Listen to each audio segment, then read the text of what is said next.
Hello, folks, and welcome to this week's edition of the Vinson Voice, a weekly program where we talk about what's happening at VA and the Carl Vinson VA Medical Center in beautiful Dublin and Lawrence County, Georgia. I'm your host, Dr. Frank Jordan, and with me first today I have Miss Gloria Smith, who's one of our vocational rehabilitation specialists. Gloria, is that what you do? Yes. Gloria, welcome. You're going to tell us about an event coming up, and tell us, we want to know a little bit about voc rehab in general, so tell us what's happening.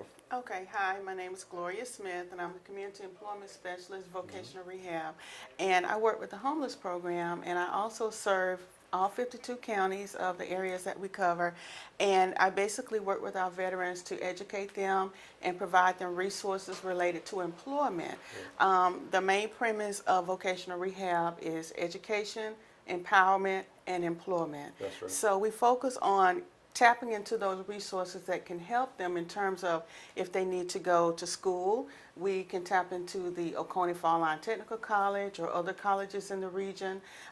If they need job retraining, we have community partners that can assist us with that, such as Goodwill, Easter Seals. If they need employment, we have community partners, Department of Labor, that can assist them with employment as well. So Lots of community partners. Yes, lots of community partners, yes. So that is the whole structure of our program. The overall goal is that they will go to work. Yeah, you know what I love about voc rehab is it's not as if we're just throwing them out there into the wilderness and wishing them good luck. We have so many ways. We have a relationship with these veterans. Right. And we have so many touch points with them. So Right. we actually reach out to our community about jobs, and we got wonderful people in Dublin, Lawrence County. I know Ms. Todd Yates, one of our local businessmen, loves to give veterans jobs and Yes. opportunities. Yes. And I think if you have a good job and you have resources, it's easy to forget that you had to start somewhere. And Right. some of our veterans have issues. That they're, Exactly. they're trying to get reintegrated back into the mainstream of society. A lot of those Right. issues are from their military service, right? Exactly, yes. Trying to overcome those challenges in terms of the mental health issues that they may have, the physical disabilities, basically trying to educate them about the fact that, hey, if you can't do this job anymore, let's focus on something else that you can do. Let's use the transferable skills that you have to go into another profession. And that's where we rely on our community partners to help us in terms of retraining our veterans. Yeah, it's interesting. I'll tell you my own experience. When I got out of the military, I went from being a person responsible for $1 million worth of equipment, millions of dollars worth of equipment, people, just having a lot of authority and a really important, feeling like a really important person, and then I'm just out. Right. And those skills didn't necessarily transfer to the civilian world. Right. And we found that's a problem for a lot of our veterans. But It now, VA and DOD and our community friends are starting to work together to recognize, hey, these Yes. veterans have skills. We just got Exactly. to, a lot of times it was certifications and stuff that cause them problems, but VA's doing a good job helping with that, right? Yes, we are. We're definitely trying to be more visible in terms of letting the community know, hey, that we have veterans here who have a mass amount of skills That's right. and a mass amount of work history that can meet the needs that you're wanting. So we do have a veteran employment collaborative that we just started, and we want to bring to the table all of our community partners, and let's talk about the issues that are facing veterans in terms of employment. So that has been something that we've been able to channel, our thoughts and concerns about what needs to be done for our veterans in the community. Yeah, I think what I really like I said, it's a relationship. I talk to Yeah. veterans who deal with you and your peers over there in vocational rehabilitation, and, Yes. and they talk about, they know you on a personal basis, they use your name, and you guys all seem so enthusiastic, and I think that's Yes. key because we can't just passively look out to the community and say, hey, give a veteran a job and leave it at that. Exactly. We're actually reaching out to these employers and these educational institutions saying, hey, Yes. here's what we got, what can you do for us? Right. So it's a right. very proactive stance, I think. It is, and it's all about relationship. I mean, the bottom line is, at the end of the day, have you formed a good relationship with this employer, with this community partner that is willing to give this veteran a chance? All it boils down to is allowing a veteran to have a chance. Oh yeah, and I mean these are people who have defended our freedoms. Exactly. And still defending, they're on active duty. When we're asleep, they're out there on the front lines, Exactly. looking out for us. Now we got an event coming up, I think January 12th. Tell us something about that. We do have our job fair. It will be held January the 12th from 10 a.m. to 2 o'clock p.m. at the facility here in the auditorium. And we have a number of employers that are coming out to, we're bringing the employers here. Yeah. And we're bringing the community partners here. So if you need to talk with someone about training, we have OFTC, Oconee Fall Line Technical College, that's coming in. We have Easter Seals that's going to be here. And like I said, a number of employers that will be here that you can talk with personally and submit your resume.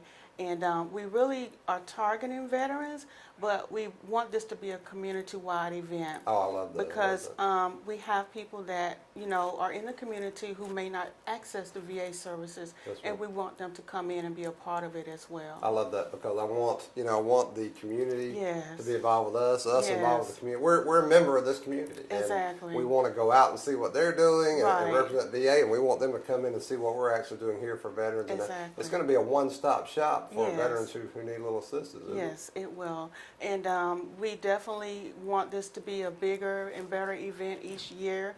We're anticipating hopefully between 30 to 40 employers and community partners. So we're looking for great things. We're basically getting out there and spreading the word that the VA, you know, we're here, vocational rehab, we're here to help you place veterans in jobs. That's right. So are we still looking for vendors to come in? Or, Yes, Okay, give yes. them your contact info, Gloria. Yes. I want everybody to enjoy this. Okay, you may reach me at the hospital number, which is 478-272-1210, extension 3579, or you may access me via email, gloria.smith, the number 5@va.gov. And we're definitely looking for vendors. Anyone that wants to be a part of this event, please come out and support us, because we have some great veterans in the community that would definitely need your services. Outstanding. And again, anybody's welcome to come in and see what's going on. Yes. Even if you're just curious about what's happening at your local VA Medical Center here in Dublin. We want you to come in on January 12th. You said 10 a.m.? 10 a.m. 10 a.m. right here in our Yes. auditorium. Why don't you come see Yes. what's happening? And if you're a veteran that needs a little help or know a veteran that needs a little help, definitely come see Gloria and Yes. her crew. Those voc rehab folks are fantastic. I talk to them all the time, and they are doing wonderful work for us. So, Gloria, Thank thank you. you for everything that you and Thank your you. peers over there are doing, and please keep up the good work. Thank you so much. And, folks, we'll be right back with more Vinson Voice. Thanksgiving means a feast of savings at Dublin Chevrolet. Drive a 2016 Tahoe for up to $10,000 off MSRP. Dublin Chevrolet, the only dealer you will ever need. Folks, welcome back to the Vinson Voice. My next guest is a good friend of mine, Miss Kim Davis, who's an RN, right, Kim? Right. And Kim is currently in telehealth. Some people around the world call it telemedicine. We do too sometimes, but mostly we call it telehealth. Now, telehealth is a wave of the future. And when I say that, I don't mean that lightly. You hear about new technology and stuff, and you think that's 5, 10 years down the road. VA is in telehealth. I'm telling you, we are doing it every day. And Kim, welcome to the show. Now, tell us a little bit about you and what you do at VA, how you got involved, and then tell us about telehealth. I've been a nurse since 2005. I started out in Macon at the medical center.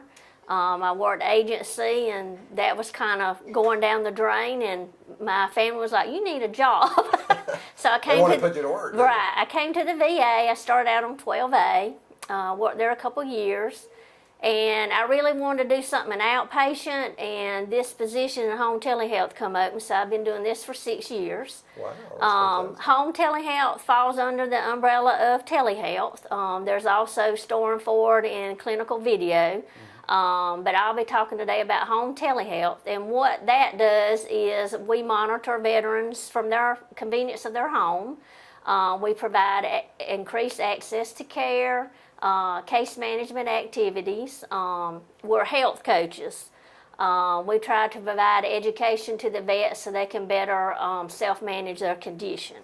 You know, I was, when I first started hearing about telehealth some years ago, Kim, I was a little skeptical. I said, now how in the world are you going to treat a patient over technology, over video? And then I actually went and saw some of this stuff happening, and it is fantastic because when you think about it, really when you go to most doctor's visits anyway, it's just really a conversation. Right. And you're going to leave, you know, you give the doctor or the clinician some knowledge, and they're going to give you some advice and give you a prescription and those type of things. And the great thing about telehealth that I've identified so far, and this is what veterans have told me, they don't have to travel 50 or 100 miles. Right. They can get it right there in town, right? Well, what's been the reception you've seen from veterans about telehealth so far? We've got several in our program that have been in 8 or 10 years. Oh, wow. Some of them have met their goal, and they just like having, I guess that keeps them on track. Sure. What they're doing is they're either using their cell phone, their home phone, or a website, and if that's not available, we can issue a device to them. Right. And what they're doing is they're going in and putting in information, listening to education, and answering questions, and all that's downloaded to a nurse at the VA. Right. And then we determine if we need to contact the veteran. We can download that information and put it in a note and send it to the physician, and they determine, well, you know, Mr. So-and-so may need to increase his insulin. Sure. Or, you know, hopefully the goal is to come off some medicine. We also work with the medication management pharmacists with this information too. It gives the veteran a lot of control. Right. Our goal is to have them self-manage. Yeah, yeah, because they know better, you know, what's Right. going on. And there's so many different, I'm just astounded at the different types of telehealth, telemedicine available. I mean, you've got primary care type stuff, you've got telemental health, tele-ICU we had at one time. They've even got telehospice in various parts of the VA. One of the things I know, some of the guys, I think it may be called telemetry, where they wear devices sometimes that read while they're at home or wherever, and it reads back to the medical center. Is that right? Right. There's a monitor at their home. And the information is picked up, of course, while they're wearing the monitor.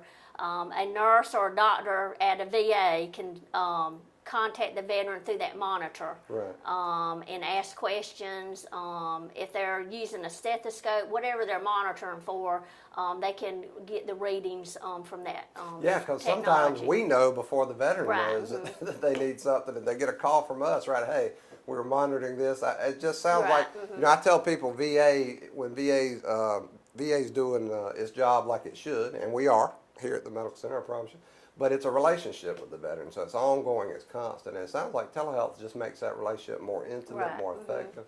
And home telehealth, of course, like you were saying, veterans having to travel several miles. Studies have shown that it's cutting down on veterans having to come to see their doctor, emergency room visits, and even hospitalizations. And gets down to the heart of the matter too. Right. And not to mention tangential things like you're not out on the road risking getting in an accident. Right, You're yeah. not, you know, it's just fantastic. What's the most interesting part of the telehealth stuff we're doing so far that you like, Kim? Well, I really think it's great that we have the telemedicine where, you know, if we don't have a neurologist here at the VA, I believe there's one in Tuscaloosa that we're able to let the vet come here and sit in front of a TV and meet with the doctor on that end, wherever that might be. I believe it's in Tuscaloosa at the moment. And there's also a nurse present with the patient in case they need to do any assessments or whatnot for the doctor. And that cuts down on having to wait on an appointment outside the VA or even having to travel that far to see that specific type doctor. That's fascinating. You mentioned that. I was going to bring that up myself because you can reach out with telehealth. You can reach out to locations literally all over the world. Right. When we were doing tele-ICU, I think we were actually sometimes interacting with the VA in Chicago and some other places. That was just incredible. And with the modern technology, it's like you're standing right there with these folks, right? Do we do some teleaudiology and those types of things too? Yes. We've got the store and forward. That is where we don't have a dermatologist here, but they take pictures. Telederm, that's what it is. Yeah, and then of course the pictures are sent through technology to a dermatologist, and they determine if the veteran needs certain medicine or surgery or whatnot, and they relay that information back to the doctor here. Of course, that's like the teleaudiology also. And it's really up to the veteran. I mean, it's just another choice for the veteran. Right. What we want to do in VA is give our veterans choice, right? And that's just, you know, the telehealth stuff just adds additional choice. Right. And it's telehealth month, right? It is. Well, that's why Telehealth I had you in today, Kim, because it's telehealth month. And so with telehealth month, we want everybody to explore VA telehealth. Go to www.telehealth.va.gov, and there's a wealth of information out there. Kim, I want to thank you for all that you do. I want you to keep up that good work and get used to it because we're going to have you back to talk about more telehealth. And folks, we'll be right back with more Vinson Voice. Travis's professional carpet cleaning services has been providing constant and quality carpet care for more than a decade. Call Travis's for expert cleaning and restoration of your carpet, tile, grout, upholstery, and more. Travis offers residential and commercial services in order to make your home or office a cleaner and healthier environment. Travis's professional carpet cleaning services, a leader in Lawrence and surrounding counties for more than a decade. Call now at 278-4373. Folks, welcome back. We're continuing our talk about telehealth, and my next guest is Miss Angela Coley. Angela, you're also an RN, right? Health tech. Health tech. Yes. This stuff even confuses me after so many years. Health tech. But Angela, you've been deeply involved with telehealth for some time now, is that right? Going on 5 years. Wow. Now tell us what you've seen in telehealth in that time in VA and throughout the industry. It's growing. It started off slow, but it's growing fast. We have a lot of telehealth clinics out there. We have telecardiology where we... That's one I forgot. That's a good one. telecardiology, which we do that with Bronx, New York. We have teleneurology, which we do that with Bronx, New York, and Tuscaloosa. We have SCI / the wound care. We do that Spinal with cord injury and wound care. spinal cord, and we do that with Augusta. And we have Telemove, telediabetic education. Ooh, Telemove, I like that one too. Yeah. We talked about the MOVE program on the last show, and you know, I can't emphasize how important it is for our veterans to get their weight under control, get some exercise, because of diabetes. You know, diabetes is just wreaking havoc in this country, especially with our veterans. It affects so many systems and shuts down so many things. And a lot of people will see our veterans around the medical center missing limbs, and they think that this combat related, and a lot of times it is, but sometimes it's the results of diabetes that's going out of control, right? So telemove is important. Right, and then we have tele-TBI. Traumatic brain injury. Now that's a big one in VA because, you know, so many of our folks are coming back from Iraq and Afghanistan. Right. Then we have this smoking cessation, and then into the home, which is good where the patient would see their provider if they have the tablet. We got that with women's health and mental health.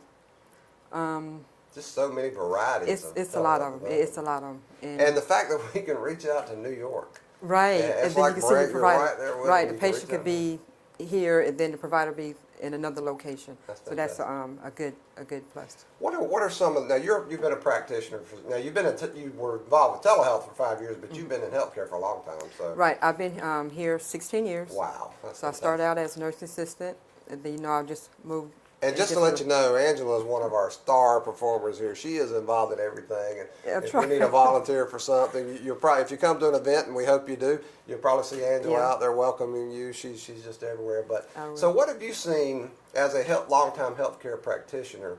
What were some of your apprehensions about telehealth when it started? I mean, were you skeptical like I was and said, I don't know about this telehealth thing? Or no. You were an early on board person, Angela? I mean, I like the challenge. Yeah. So once I'm in it, I tried, but it's fun. You saw the advantages early. Right. It's a lot.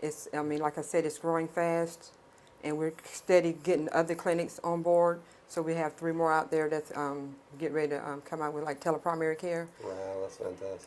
Telehep C, and it's Telehep C. That's just the list just keeps growing. Right. And it's not like it's just VA. I mean, telemedicine is industry wide, but VA is on the cutting edge of this stuff. Right. What do you think? What's the future of telehealth in VA in the near term, Angela? I think it's going to be going to take over because because I mean everything's like on the specialty side, just one card it has everything on it, where you can the provider could see on the patient side. Yeah. So they're talking about. I've done a lot of research over the years about healthcare technology and where it's going and that kind of thing, and we're talking about clothes. They're gonna start making clothes that have the telemetry stuff in it, so you don't even know it's there, but you just get read and it goes back to your doctor. And I'm sure VA will be involved in that type of thing. You're not even going to know that technology is there. It's just there to help you. And one of the most interesting ones, you were talking about telecardiology. I read something about how they've got a design for an implement that will be either in your clothes or you can have on your body that if you start in the early stages of a heart attack. And what we know is to protect people from the risk of heart disease and those heart attacks is to Right. catch it as quick as possible. So how many lives is it going to save when we can pick it up right away and say, hey, we got to get you to the doctor? Right. So tell what since you're in the nursing field, and I always ask my nurses this, what is it about being in nursing's a challenging field? I mean, I was a police officer for 21 years, and of course we always thought we hung the moon. But but my nursing folks, I just marvel at what you guys do because it's such a challenging field. What is it about nursing that made you want to get involved and stay involved? I started working in the nursing field about 20 years ago. I just love caring for the patient. You know, I mean, I see it as, you know, it's somebody's mother, father, or whatever. I mean, I just got a caring, passionate heart. Right. So, I mean, I always love caring for people. You Yeah, know? I think the nurses that I've watched that seem to be the best at their job and have the best results are the Right. ones that We really got a lot of establish a good ones. relationship with that patient, Right. that veteran. They know the name, they know something right. about them. They're genuinely concerned. We have nurses here that will call a patient at home out of the blue just to check on them, see how things Right, are going. And of course, that's true. patients love that because they feel cared for. And Right, right. Yeah. Angela, what's next for you? Tell us, what are you doing these days? You're still in telehealth? I'm still in telehealth, Okay. and I'm hoping to stay because every day is interesting. You know, Outstanding. something's always Now, different. every now and then we have the TED vehicle come by, right? That's the Right. telehealth demonstration Right. thing. And then How we often ha- does that come through? Once a year. Once a year. And okay. then we have the, you know, like the TED, you know, the transportable exam station, Yeah. which that's going to be going to home base, where it's just like a little equipment, you know, got everything to it for home base. That thing is fantastic. So what we're talking about is the telehealth demonstration vehicle. It comes out to the facility and you come in and just watch demonstrations of actual telehealth. And it's been new here a couple times. technology. It was really neat. So what we're going to do, we'll talk about it. We'll advertise it on our Facebook page. Get on our Facebook page. We'll talk about it here. And we want you, when that van comes back through, we want everybody to come to the Carl Right. Vinson Medical Center and check that thing out. That's true. Angela, what you and you folks are doing in telehealth is just fantastic. We Thank appreciate you. all of our nurses here Thank and you. everything you guys do for veterans every day. So thank you. Please keep up the good work. I sure will. Folks, we'll be right back with more Vinson Voice. Building relationships is as easy as FSB. For more than 100 years, Farmers State Bank has been helping people just like you. Integrity, commitment, service. That's Farmers State Bank. Member FDIC and an equal housing lender. Farmers State Bank, Lawrence County's leader in hometown banking. Folks, welcome back to the Vinson Voice. We always like to close out the show with telling you what kind of events are going on here at the Medical Center because we want you to come in and see what your VA is doing for America's heroes. We want you to get to know the job we're doing, the services we offer. The more you know, the more you can share. And we just want you to see we're part of the community and we want you to see what we do. Coming up on December 25th, now that's Christmas Day, if you don't miss that, at 9 a.m. right here at the Medical Center, we've got our annual Santa's Little Helpers. Now what happens is we all gather at 9 a.m. down at Voluntary Service in the back of the Medical Center. Dean Swan, our volunteer chief, and his crew down there will meet you with hot chocolate and other refreshments. And then we're going to go out and take donated presents and cards from the children and that type of stuff and deliver it to our veterans right here at the Medical Center, the ones who are in the hospital and those who live with us in our community living center, which some folks call nursing home. We don't like that term too much, but it's community living center. We're going to go out and hand deliver these things. It takes about an hour or so. I promise you, you'll love it. I've done this just about every year since I've been with the VA, and to see the smiles on those veterans' faces, everybody has a good time. So you'll be here with VA staff. Everyone's welcome. Bring the groups, bring the kids. Just come on in and enjoy that with us. And if you want more information, contact Dean Swan at 478-277-2729, or you can send him an email at aldean.swan@va.gov, and that first name is ALDEAN.Swan, SWAN, @va.gov, or just give him a call. They'd love to have you, and we'd love to see you there. Also, we want you to remember that on January 12th, right here at the Medical Center, we talked about it in a previous segment, we're going to have a job fair for veterans. And that's not just for veterans. That's for folks who have services they can offer to veterans, help veterans find jobs, help veterans with education, that type of thing. It's going to be January 12th at 10 a.m. right here in our auditorium. Come out and take a look. Just come and see what VA is doing. Again, you don't have to be here just for the fair. You can come out and see what's going on at your local VA Medical Center. We'll also remind you that all episodes of the Vinson Voice go on YouTube. If you want to see some of the older shows, just go to YouTube and put in search Vinson Voice, and they'll pop right up. You'll see every episode we've ever done. We'll help you do that and learn more about the VA and the Carl Vinson VA Medical Center. And don't forget that tours are available. To take a tour, just give me a call at 478-274-5440 or send me an email at frank.jordan@va.gov.